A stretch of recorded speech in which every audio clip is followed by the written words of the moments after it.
Hey everyone, today I wanted to give you a really quick video and an overview on an example of what performance optimization can do for your WordPress site. So we have two screenshots here from New Relic, which monitors your backend performance. And on the left, we have the before, and on the right, we have the after. And this is a client that migrated to Conversio from, I think they were on WP Engine, and got a lot of gains right out of the gate, just switching to us, but then wanted to take it a step further. So we did some more in-depth performance optimization for his LMS site.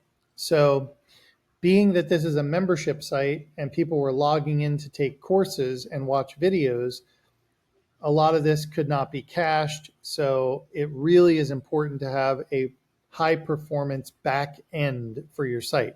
So I wanted to call out a few things here. If you look here at the left at the before, you can see that the app server response time was 1300 milliseconds. If you look at after we did the performance, it dropped down to 877 milliseconds. And I'm going to show you and I'm going to tell you some of the things that we did to make this possible. Right out of the gate here, you'll see this somewhat lighter yellow colored line. This is actually the MySQL response time. And you'll notice that on the after slide, it's really become a fraction of the response time that it was. Optimizing your SQL database is really, really important. And so one of the things that we do is we use database indexes, we use custom config files for MariaDB, and we really go through and do a before and after comparison of the performance using some database analysis tools, query analysis tools to understand how each query and request on the site is performing. Great tools like New Relic do this out of the box. So by tweaking the database configuration, we're really able to gain a ton of performance at that database layer, and that alone saved a few hundred milliseconds off of the response time.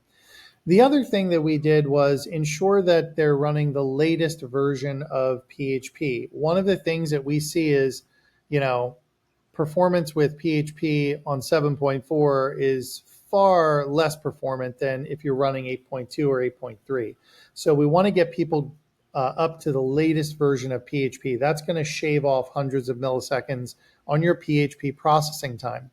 And one of the things that really stood out to us here is look at this 17.89% error rate. After we fixed a bunch of those, my window's in the way here a little bit, this site's error rate dropped down to under 2%. Now, sometimes you can't fix all the errors. It could be errors from critical plugins that you need that aren't very frequent, but are just there and they're not breaking anything. So this is a huge drop in the overall error rate. So cleaning up errors is a very important part of keeping your site just in a good, orderly performance.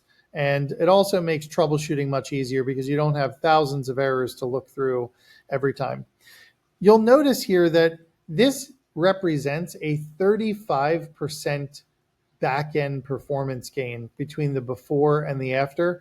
And if you look over here, our average requests per minute was only 8 during this period here. And we were up to 22 requests per minute. Still not a ton, but this is a higher load and 35% faster performance. That's going to give you way more capacity to scale your application. So this is a great example of what some elbow grease and a bit of time can do on your site. You can get double-digit performance gains on your back end so you can handle Black Friday, sales, promotional events that much better and have a better experience for your users. Thanks, everyone. I hope that this was insightful.